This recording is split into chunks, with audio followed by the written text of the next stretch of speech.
Good afternoon, everyone. Welcome back. I'd like to introduce you now to a very experienced communications research professional from New York, Alison Hugley from Webb Shandwick. Please come on, Alison. Welcome. Please welcome Alison. Thank you very much.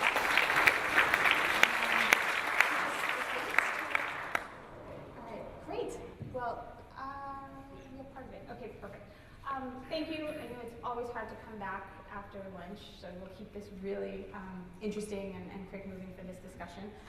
What we're going to focus on this afternoon is really on being distinctive and disruptive with data. So we talk a lot about measurement, but at the end of the day, it really is about creating cultures that embrace data, that infuse data throughout communications, and so what are some of the things that we need to think about, and what are some learnings from recent activity that we can take away from this discussion and apply to our work going forward. What I'd like to start with, however, is just a little bit of stage setting around sort of where we are as an industry, and really what the opportunity is potentially for us going forward as we think about advancing the role of data science and PR.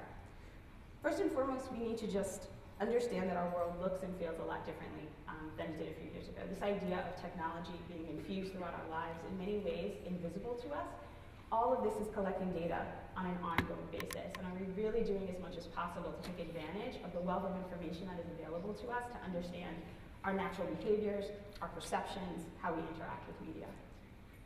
When we look at the trends and the increases in purchases and sales of wearable devices, we have a host of opportunities to think about new applications for infusing data into our work and infusing new types of measurement and analytics to evaluate our communications programs. The other thing that's changing is how we communicate through technology. We have much more immersive technology. So this guy I tend to call my wow guy. As we're exposing more audiences to things like virtual reality, augmented reality, immersive experiences, the wow guy in the future is going to be our biggest challenge. Because how do we articulate and capture what his experience is when he's not able to actually articulate it? And we see that a lot. Fortunately, for example, there was research that was recently published in Forbes magazine that talks about using biochemical response and sort of when people exhale during an experience, how can you use that as signals for their emotional response to content? We need to be thinking more about that, because as we become more visual and immersive, actually having concrete and well-defined language, or even having words that articulate a key message, will be more difficult to quantify. So we need to be open to these new methods. We're also consuming content differently. We still talk about measuring through impressions and circulation, but that's not how we consume content. You know, 2 generations or 20 years ago, we were consuming entire publications. Now, if we look at 18 to 49-year-olds, we're looking at 5 to maybe 15% that are consuming entire publications. So the chances that you're seeing your piece of content is diminishing, and it's diminishing rapidly, even if we look at trends from just 2 years ago. So as we move towards consuming posts and pages, how do we evolve how we quantify whether or not our message is getting out? So despite all of these advances in technology and immersive technologies and the wearable devices that we have all the time that are capturing and gathering information, largely our conversation around communications, evaluation, and measurement, from my perspective, I won't project my views on everyone, feels a lot like this. We're having the same conversations that we were having 10, 20 years ago. We're talking about the same measures over and over again, and we really need to challenge ourselves to think differently and embrace the wealth of opportunity from a data perspective that exists before us. We need to come out of the box and really have conversations with people outside of our industry, in our offices, and our data science centers, and figure out what are some new ways that we can think about the application and collection of data. And then what does that mean in terms of thinking about more rigor to how we perform analysis. And so when we think about this gap, and it's something I've actually been thinking about quite a lot, which is why I'm really excited about the panel this afternoon. How do we bridge the gap between the current state of communications and all of these things that are moving at an incredibly rapid pace and what feels like a very staid, and at some point, and please don't be offended by this, but at some point a very stale conversation around how we measure communications? I would argue that bridging the gap is starting with the conversation with the gentleman that will be brought to the stage right now. And first we have Pete Pedersen from Sonos. Several of you had the pleasure of hearing him speak yesterday. Please come up. He is the Vice President of Global Communications for Sonos, overseeing consumer technology and corporate communications across Europe, the Americas, and Asia. We have Elias Nielsen and Ivar Insulander, who are with us today from Sweden, from Prime and United Minds, which is a Weber Shandwick company, and they are both senior consultants and data scientists. And last but definitely not least, we have Pat Pellegrini, who's president and CRO of Simmons Research, and he oversees all of their measurement sciences and advanced analytics. And I will first turn the conversation over to Pete. Great, thank you so much. So just going a little deeper into the Music Makes It Home campaign that I shared with the group yesterday. No, I don't think I have slides, but if You do. I do have slides. You do have slides. Oh, phenomenal. I can't wait to see what they say. Lauren's in slides here. Surprise. Oh, here we go. So again, we had this hypothesis that listening to music out loud in the home could fundamentally change the way people interacted in home, change the relationship between folks who live together. And as I explained yesterday, that hypothesis turned out to be true. Mining the data to get those stories, to make it as compelling as possible from a public relations and social media perspective, was actually a bit of a trick. So let me start with sort of the culture we created within Sonos to make that happen. The good news, or perhaps the bad news, is that Sonos is a data-driven company. Right? It's a company full of engineers, a company of folks who spend a lot of time thinking very carefully and deliberately about the products that we produce. And of course, our system tends to ingest a lot of data, not only from the streaming services that come into Sonos, but also usage data that we don't share with anybody, but usage data about how people are listening to music in their own homes. Right? So again, the good news is that we had people who sort of understood the value of data. The bad news is that as soon as we sort of articulated the idea, the engineers, as engineers famously do, started questioning the methodology and questioning the application and questioning the precision of the measurement and questioning just about every aspect of the endeavor. And that actually made us better, right? We embraced that. We learned to speak their language. The marketing team, yeah, kind of data-driven, but also driven by concepts and ideas and feelings. So we had to figure out sort of how that interaction worked internally, and that was a critical element to putting us in a position to execute. In terms of once we had launched the experiment and had speakers playing in people's homes in those 30 homes around the world, we didn't have a culture or a team that was sort of ready-made to be able to deal with that. That was a very, very hard problem for us to solve because we were so used to a traditional sort of marketing pipeline in terms of how we built campaigns. So the solution ended up being something that we'll do again. It was quite novel, if not exhausting. It was this idea of getting all the relevant people into what we called a newsroom in one physical location. It was a room in Los Angeles that we'll never forget, and having everyone in the same place together so that we could not only collaborate on the production of assets, but mine the data and mine the stories together turned out to be another critical success factor. When I'm talking about the right skills and the right resources in the room, I'm talking about our data scientists, the guys from United Minds were in there, producers from Weber Shandwick, storytellers from Weber Shandwick, advertising agency creatives, people who actually could build social media assets, do the art direction and design, and so forth. We had 50 people in a room for a week as all of this data was coming in from the homes, sort of parsing it in real time, storyboarding what it might look like, crafting these little vignettes that I described yesterday. Had we not been in that environment, had we tried to do this via email or via some video conferencing technology or whatever, it would have been a disaster. I'm convinced of that. Is that something that is replicable? Is that something that we would have sort of online all the time? I don't think so. I think it's something we'd always put together for the purposes of executing a campaign like this. But the skill set of having people who could do that in real time simply didn't exist. It's something we had to manufacture. The final point I'd make, just in terms of critical success factors, was having a very clear understanding of what we wanted the outcomes to be prior to going into that newsroom environment, right? We weren't sure what the stories were. We weren't exactly sure what data would support various storylines we were trying to build, but we understood sort of what the target list of assets was well ahead of time. Right? We knew, for example, that we wanted some prepackaged content like the video I showed yesterday. That was something that we did a lot of planning around. We knew that was one of the outcomes. It sort of changed the way we executed the campaign. We also knew we wanted snack size, bite-sized content, right? Little bits that were easily shareable on Instagram and so forth.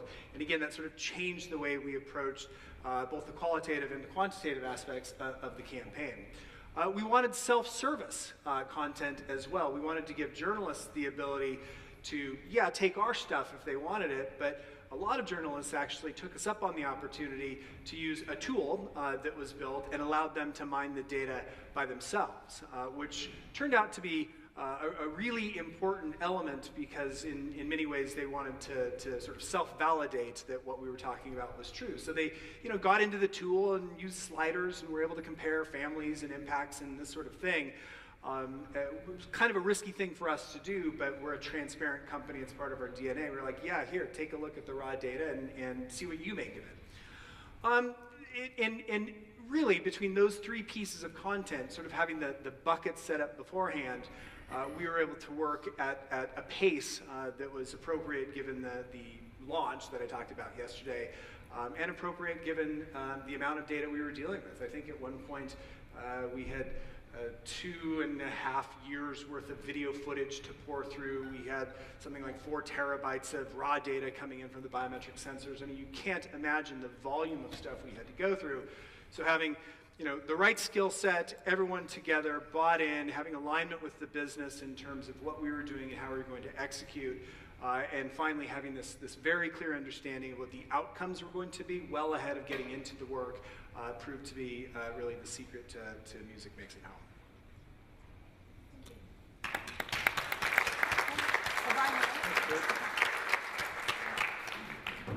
Will you give this one to me? Thank you very much. All right, so I'm skipping a few of Pete's slides. Oh yeah, I had slides, sorry. Sorry about that. All right, so hang on. I actually was in the Music Makes It Home team, and Pete's stories brings back a lot of memories, but that's not why I'm here today. This is what data can look like. This is what data can look like. And this is also what data can look like. My name is Elias Nilsson. I come from United Minds, a research and analysis agency based in Stockholm. And I have brought my colleague Eva Insulander here today as well, who works at our sister agency, Prime PR.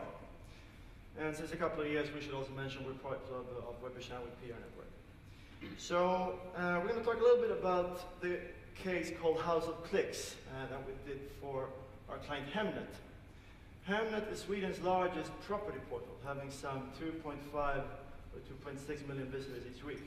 Now, the total amount of people living in Sweden is about 9 million, so you can understand the dominant position that Hemnet has when it comes to buying and selling houses on the Swedish market. This dominant position is, of course, a good thing, but it also brings challenge for the company with this dominant position. And Hemnet really realized this in quite an early stage. They discovered that they got an increased threat from their existing competitors. They had an increased number of startups also threatening them. But perhaps first and foremost, they felt that there were a lot of disruptive movements going around and didn't really know where this threat came from. So they acknowledged that even though we're the biggest ones here, we are easily going to be run through, so to speak. So together with them, we first got a brief, and after a few debriefing sessions, we came up to this assignment, and I'm going to read it out loud. So it was a threefold assignment. The first one was to position Hemnet as the leading property portal and as the future of property development. The second, to broaden and develop Hemnet's thought leadership position to generate attention in media. And the third, to explore new business opportunities based on Hemnet's data. So this was the assignment that was gotten, basically. And I'm going to show you, for the sake of time, a short movie that presents the case a little bit.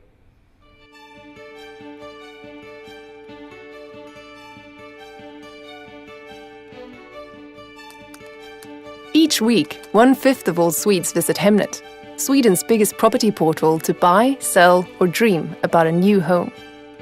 But in a rapidly changing world, you can't stop evolving. So we set out to show that Hemnet is not only a pioneer of property portals, but also the future of property development. And we did so by turning ones and zeros into bricks and mortar. Together with a team of data scientists, we analyzed the over 200 million clicks done on Hemnet in 2014, uncovering the foundation of what Swedes dream about in a future home. We then put this data into the hands of two of Europe's foremost architects and went about designing Sweden's most sought-after home. After months of development and prototyping, the House of Clicks was born. A 1.5-story home featuring a red wooden facade and a private rooftop terrace. Co-created with over 2 million Swedes, it turned big data into a truly big idea. The House of Clicks quickly became a hot topic in media and sparked a global debate on the future of architecture and property development among journalists, architects, property developers, politicians, and even game designers, raising the question if big data can be the foundation for the home of tomorrow. And it may actually already be. Within weeks, more than 600 people from around the world had signed up to buy the house for when it hits the market, to a total value of $200 million. So in addition to reinforcing market leadership, we created a whole new market, one based on data only we possess, and that puts us at the forefront of property development. So the next time you look for your dream home on Hemnet, you might just be a part of building it. Cool, huh? All right. So when it comes to just a little bit about the methodology, we looked at all the houses that have been on the Hemnet property portal for a year, and we looked specifically at some parameters of the houses, like how big it was, how many rooms it had, stuff like that. And we weighted the houses based on the number of clicks they had. So if a house got a lot of clicks when the period it was up, it got a big weight, and a small number of clicks was a small weight. So then we ended up with the House of Clicks, co-created with 200 million clicks. And for instance, it had 1,115 square feet was the size, and 3.8 rooms. And now I'm going to let Ivar talk a little bit about this. And had this been a project that we've done in 10 years, this would probably have been the output of this project. We would probably have talked about the data, turned it into infographics, wrote a press release and shared it with media, but as Alison was touching upon earlier, that is not enough anymore. So we, and kind of what we do and work with very intensely at United Minds and Prime is to really work with creative ways of visualizing data and package data into creative communication concepts that really becomes engaging, but also easy to understand. And I think bringing in the architects, Tom and Lide Gård, which are two of Europe's foremost architects, was really a success factor to this project, because the data itself was really interesting and it became a great input for them, but to add their perspective and their craftsmanship in interpreting the data and turning it into an actual home that could be built and that represented what Swedes dream about most, really become a strong communication symbol. And when we launched the house, it got a lot of reactions. Some people thought it was gorgeous, others thought it was the ugliest house they have ever seen. And actually, when we got those kind of reactions, then the architects were like super happy. They said, this is great, this project is now really a success, because it proved that it really provoked strong emotions and engagement with consumers. And it became a very strong communication symbol that represented the opportunities with the data that Hemnet possessed.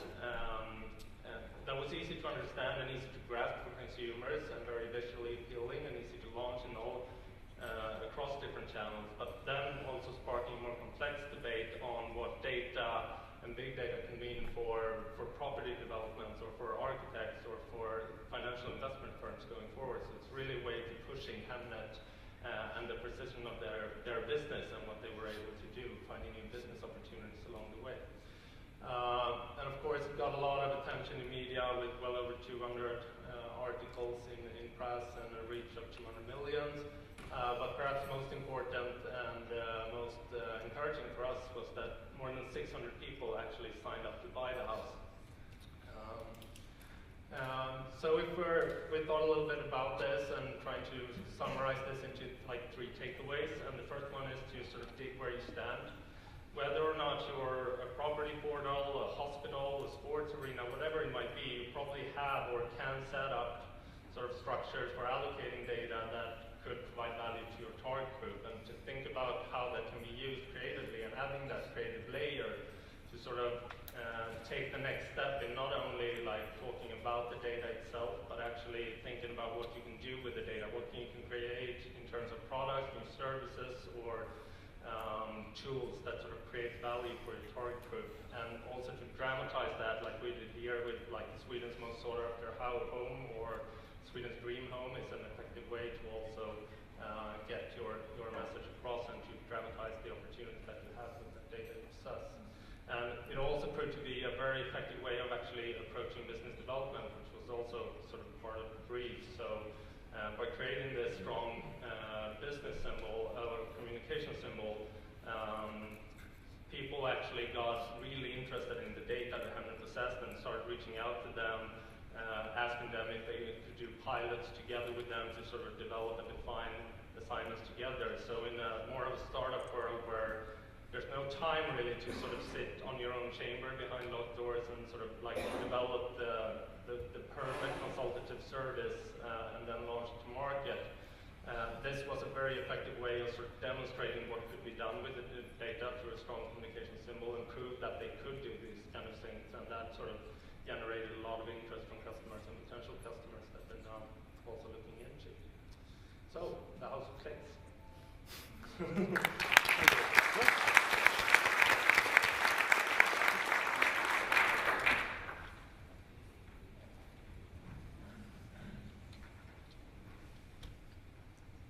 Hi everyone. So now for something completely different.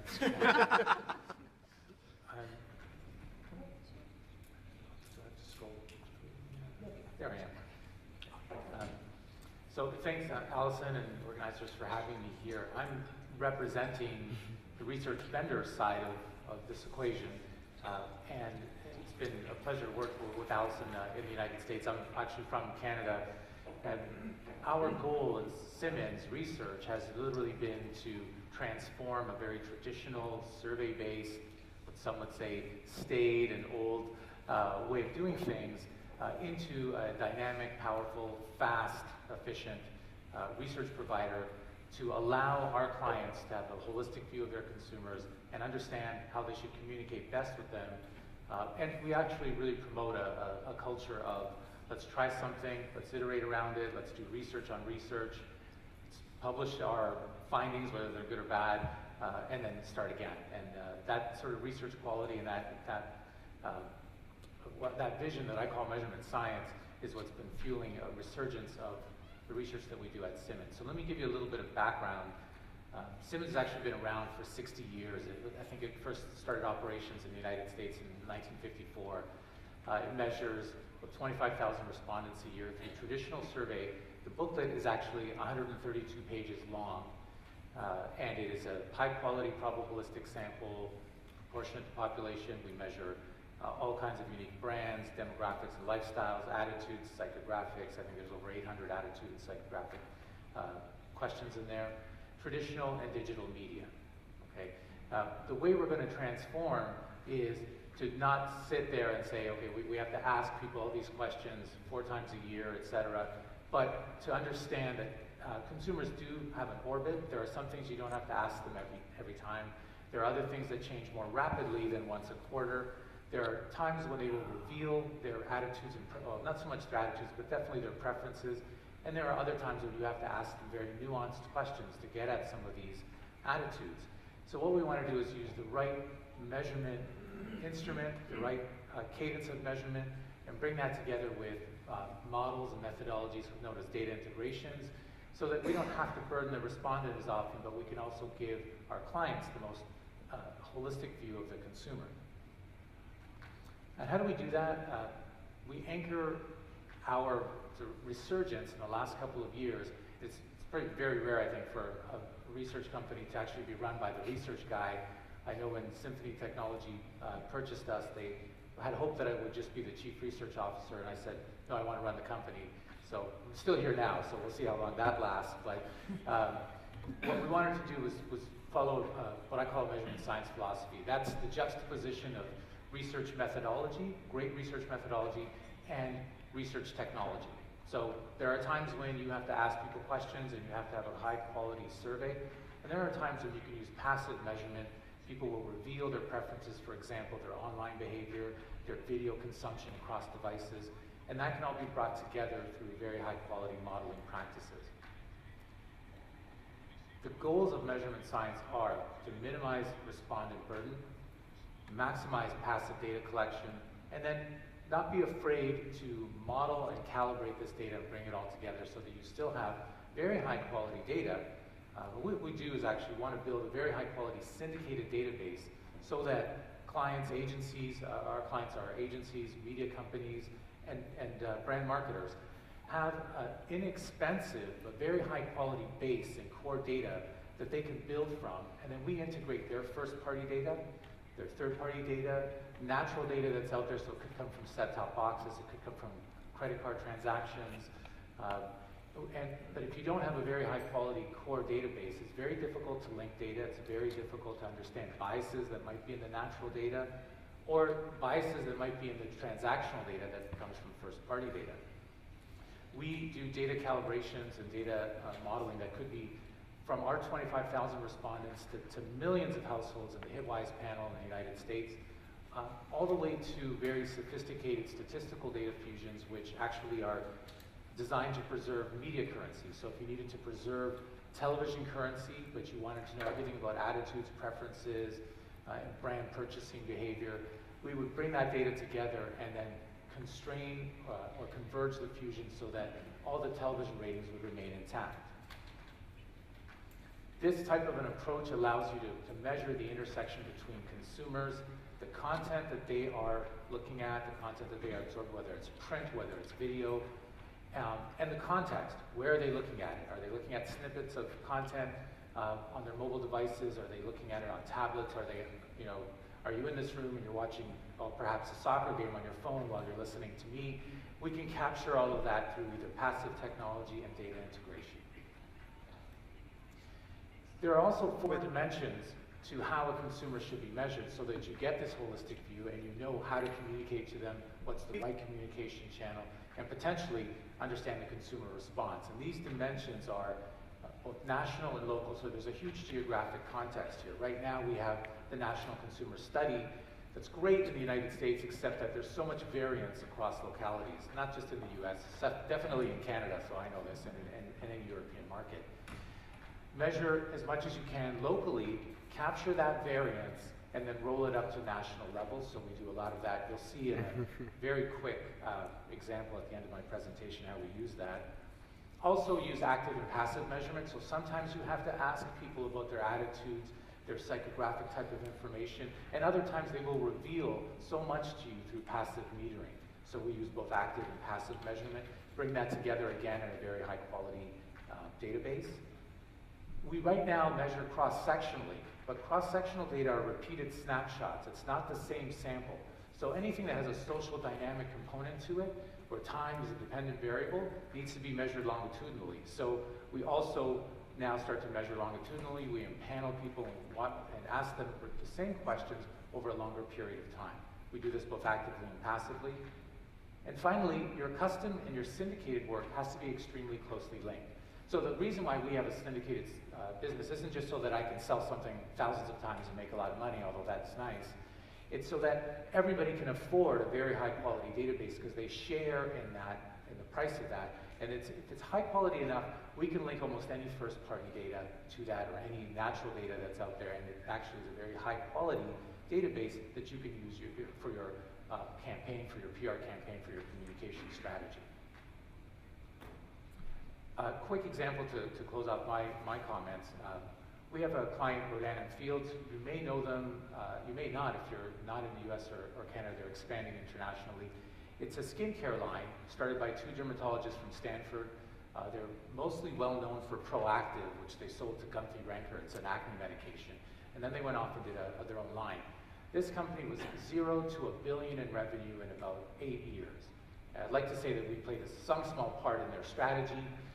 It's probably a very small part of their strategy, but I'm still going to take some credit. The business question was, okay, now that we are quite saturated in the US market, what do we do next? They, by the way, do not use a retail channel. They only use consultants, and then these consultants have customers who buy the products. So what we did was, instead of just creating segments across the consultants and the customers, we actually dug a little deeper, because they realized over those 8 years of growth that not all consultants are the same and not all customers are the same. So we built custom segments of tiers of consultants and customers. We then profiled these nationally and locally. So again, we're moving into the dimensions of measurement. They realized that there were local pockets with certain types of consultants where they could have a lot of growth. So the tiers were designed around their own profitability and growth, but they could have unique messages in these localities. So in the Miami area, for example, we have an office down there, so it's quite convenient for us. They had a particular message and did really well with growing what was already a pretty strong base of consultants. So we were able to use a local version of our product to help them do that. We followed that up actually with a forecasting model for them to their continued growth using their longitudinal data. So now we have the longitudinal database that is their first-party data based on our consultants and customers, and again, we integrated that through statistical fusion back to a core database so that we could run a forecasting model for them. And the results is that they were able to identify the local markets that they wanted to focus on, they could prioritize, they could look at market penetration, and their expansion efforts are fueled by very localized and tailored messaging that they can refine and alter based on consumer response that we can measure. And let me just summarize with a couple of points.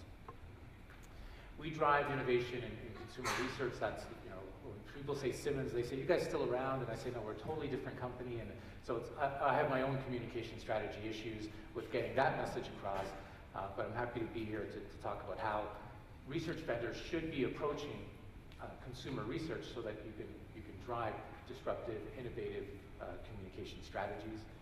Measurement science, I think, is the framework for doing that, being smart about it, being efficient.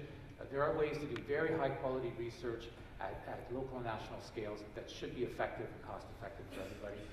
And finally, we do a lot of research on research, and that allows us to tell you, what we measure well, what we don't measure well, and how to get behavioral linkages that can bring data together. We like to be pretty smart about that. We also reveal the outcomes, whether they're good or bad. And that's it.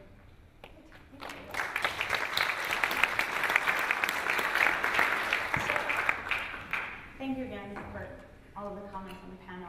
I know that Barry is going to make sure that we are absolutely on time, so I'm watching the clock. So I'm just going to throw out one question. So thinking about the core theme for this year's summit, which is really about measurement and metrics and taking that mainstream. For that to go mainstream, it requires sort of an industry level setting in terms of how we think about data. I think some of the points, Pete, that you mentioned around culture, critically important. You also mentioned skills. I think skills were mentioned here in terms of also with House of Clicks, the idea of the consultancy side plus the data side plus the architects. The idea of having some of that sector expertise to look at the data. And you've also talked about the idea of the advancing and changing really of a company that has been around for 60 years and really evolving and elevating the work. So for the audience here, I think I'd start with one question, which is we could talk about broadly analytics, a general term. We can talk about skills as a general term. For data to go mainstream and for there to be more dynamic and disruptive campaigns that are anchored in data, can you talk a little bit about the skill sets that we collectively as an industry really need to be thinking about in order to deliver on that promise? There are no skills. Okay, great. No, but I think you're absolutely right, and I think it really and that's the way. I mean, we work with Primary United Minds, which is a communication agency, and then United Minds is more of a data scientist agency and business intelligence agency, perhaps. Yeah. And we have a lot of different perspectives, and I think in this case and in many others, I think having dedicated creatives is very important, but also combining them with specialists on how communication works, because to get that out. So we have a lot of specialists in both in media and social media, and then the data part of it, and also strategy, because I think creativity as such and it's not just something that someone thinks of like that. There's a lot of, naturally, there's a lot of work in terms of strategy and planning behind it, and there's also sort of very defined methods and processes in how to work with that. So I'd say, but those kind of competences that we talked about here, I think are sort of the most crucial, and bringing those competences in together instead of, and fostering a culture where actually everybody understands that they bring very different perspectives and competences into the room, and that discussions and sort of like working together is part of the biggest success factor, I think, in really establishing something like that. So I'm cheating a little bit, because Pete, I saw your presentation yesterday, and it's one of the questions I posed to you, which is, how did you get to do this? Like, how did you get the approval? And you sort of said, well, we just went ahead and did it. So I guess I'll recast the question ever so slightly and say, what were some of the things that gave you confidence to sort of take that leap and do something different with the data? Well, to be honest, we were terrified. Okay. We didn't know what the outcome was going to be. We went into these homes. It was quite an intimate setting. We didn't know if we were going to get sort of the richness that we wanted. We didn't know if music was really going to have the effect that we had hoped. We certainly had an indication that was going to be true, and anecdotally, we've had that experience in our own households and our own families, but we really had no clue. So managing that risk internally was really important.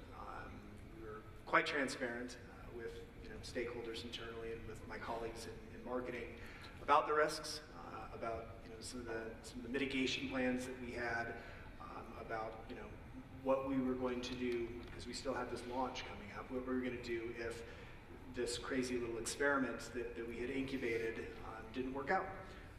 And it really wasn't until we were sitting in that that newsroom in Los Angeles, pulling all of these storylines and mining the data and actually starting to build the assets, that any of us had any level of confidence whatsoever that this was going to work.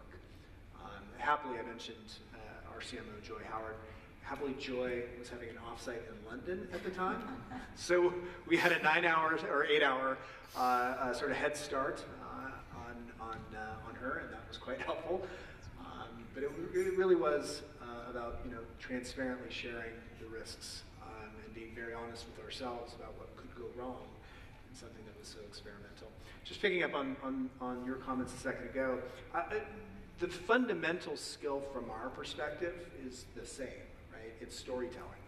And data is an amazing tool to help tell stories in very rich and very compelling ways.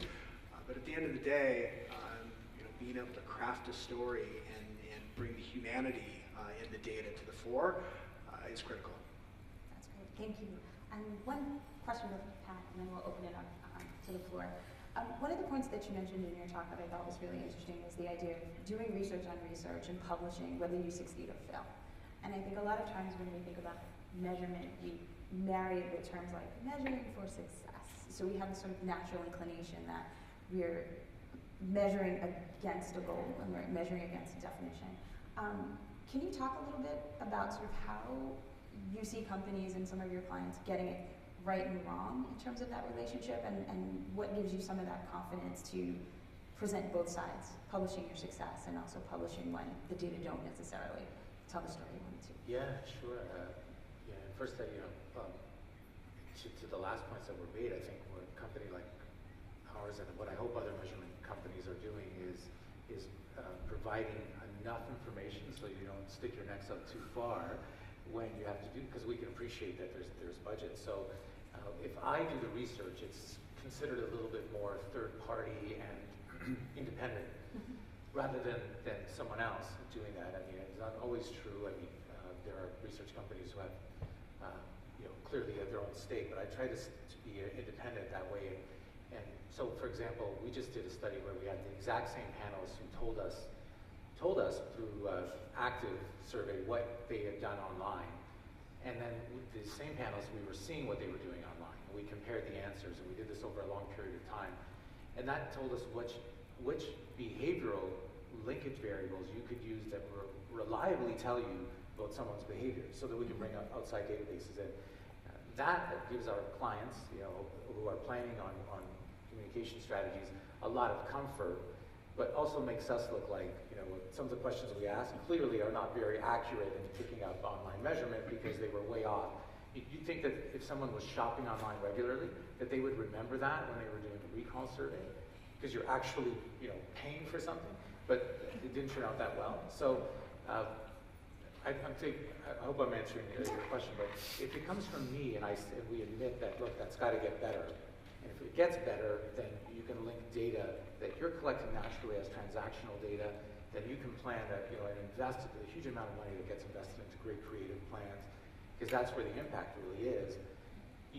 It's a lot safer for you. So I think everybody wins if we are here trying to improve consumer measurement and media measurement so that you can get the right ideas across. It puts me in a better place because once they start to trust you, they forgive your mistakes, I guess, right? So it turns out to be positive. And learnings. They're No learnings, mistakes, that's right. just learnings. So we can open it up to the floor if anyone has questions.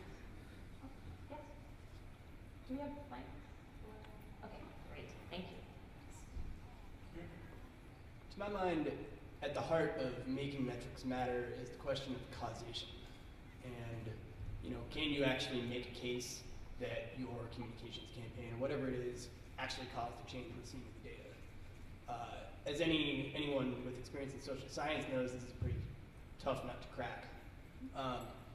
While many of us don't have the luxury of randomizing out a control group from our communications, and many of us still have the luxury of a rich data source, like Mr. Pellegrini, what are some of the techniques you all are using these days to discern causation in a rigorous way with relatively low cost? Good question. I think the challenge is the term causation. I think, and I'll just jump in. Sorry. When we think about measurement and the relationship between our communication and outputs, what we're really talking about are relationships and the degrees of association between those relationships. So getting to a point of saying that it caused something, I would agree with you, is very difficult.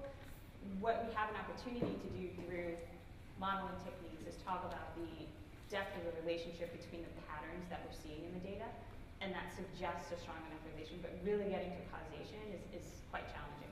I think in terms of establishing that relationship, a lot of it has to do with really minding deeply what are the data sets that you have available that you can be drawn upon, especially if your budget is limited. So you want to limit investments in new research as much as possible, tapping into the resources that you have within your organization, and then identify tools that you can use to supplement.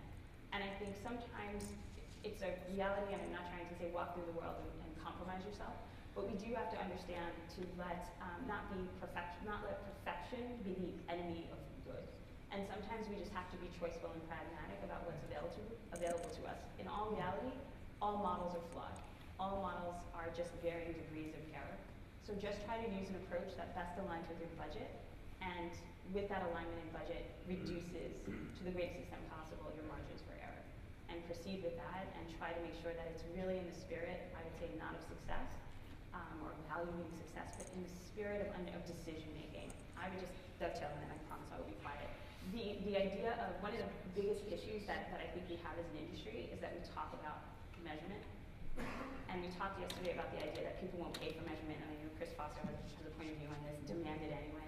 But at the end of the day, it's the language.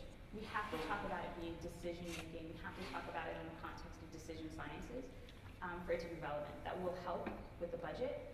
And then in between that, it's about pragmatic decisions and doing as much as you can to get to as reliable and as high quality of a data set as possible.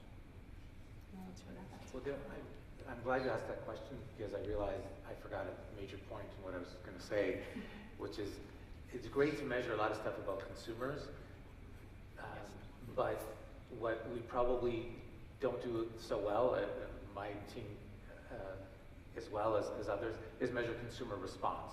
And one of the problems that, one of the first things that I started doing a couple years ago was if you don't have a very high quality survey, and there's always flaws in it, and even the models you build, there's always going to be some error that you try to account for.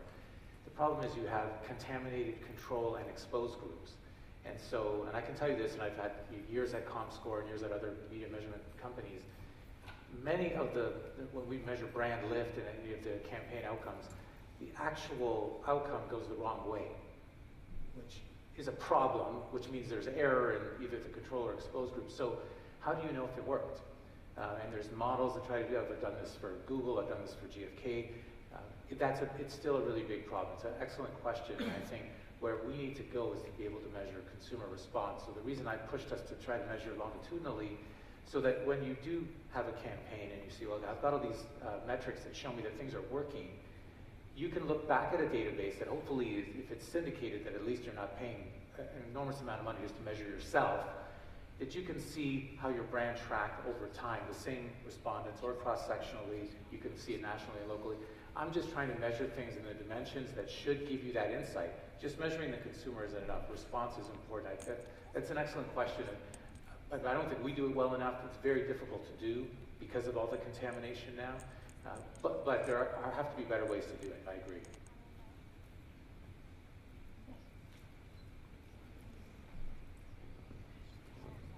Just in case somebody doesn't know yet, Wales is 1-0 up against England, just to the Welsh people. Thank you for that clarification. My question goes to understanding of consumer response. Does anybody in the panel have any experience yet with Facebook topic data that's now available through DataSift Pylon? And if you do you think that can become a reliable proxy for market research and consumer research?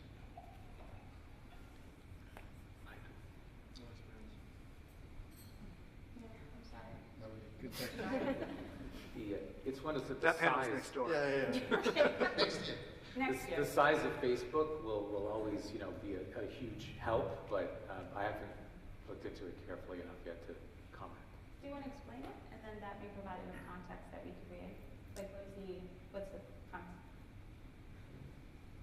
Yes, the DataSift used to provide Twitter data in the same way that GNIP provided Twitter data. When GNIP was bought by Twitter, DataSift needed to look for another large-scale data partner. So they can now serve up anonymized Facebook topic data to companies that can then apply whatever big data, small data algorithm they want to apply to that. And because it's anonymized data, it sort of feels as if there may be a path that gets us a little bit closer to observing real responses as opposed to drawing conclusions from sort of written comments that are publicly available. So there are, I think, now about 20 or so global partners that leverage that data, but nobody has really commercialized it yet. I was just wondering whether anybody had any experience with that yet. Okay. But for next year, we will put that the point of perspective on where that's Come, we have it. Next question. Sorry. Okay, I have a question. What are some of the things that you think organizations do that are trying to move in this space that you would classify as either mistakes or major watchouts? When it comes to, we're coming from another perspective a little bit, I guess. Me and Eva are coming from not the metric perhaps, but more of a communications perspective. I guess one of the things that I find in many companies that we work with is like this tremendous respect for the usage of data, almost like this scary thing called data, and the even more scary thing called big data, and the reluctance to use this because it is perceived as being so tough and so hard. When it comes to Hemnet, the House of Clicks that we just showed, I mean, from a methodology perspective, this is really, really easy. It's a weighted average based on the people who clicked on these houses during a year, but still it has the power of actually like getting this vast amount of attention and creating a completely new business area for the client. So my implication of this is that only using like basic methods on vast amounts of data can really make it come far. And I think a lot of companies are very afraid to use the data because the handling of data is perceived as being really hard and really scary. Does that make sense? Yes, we overcomplicate things. Right. That's a big flaw, overcomplication. Fair enough. One point that we were talking about, Pat, the other day that I wanted to come back to, and it comes back to the idea of the potential fail. How do you sort of manage that in the data? So you talked about identifying sort of these errors in the data. what biases, and this is for everyone, how do you feel about sort of our own, as analysts, as people working with data, what are some of our biases that most interrupt our ability to get to a good application of the information or to get to those human truths that you mentioned, Pete? Yeah, I'll start off oh, sorry. No, go for it. Even to the last point, it connects that shouldn't be afraid of the data that you have, but at the same time, keeping it, taking something simpler could be dangerous. So one of the things I see is major media companies, to save money, they cut out a research budget. So now you're using less and less data that it can be very high quality and can help. So I worry about that, or worry getting data that is of lesser quality because it's less expensive. We're moving in the wrong direction. You're trying to make something out of not much, and that's dangerous, I think. So that's a call out. And then to then you refine that question. Our biases. Our biases. We were just talking about this a few minutes ago. If the answer that you're looking at through a survey is in the direction that you were expecting, you suddenly believe the data a little more. But if it's going in the other direction, you tend to say, maybe there's a bias in the way the data was collected. So to have the same rigor, to have the same set of rules around how you would evaluate any piece of information is really important. To have an objective view of looking at it. So even if it supports what you're doing or supports your ideas. So we don't hire a lot of data scientists. I hire econometricians. Why? Because they start with a theory and there's a model, and then you see whether it works or not. And it doesn't matter which direction. So as opposed to seeing what the data tells you, because I get too much natural data that comes in that will have natural biases in it. In some cases, biases that I can't measure, so I don't know right away. So it's just a different way of trying to do that, model building. Any bills?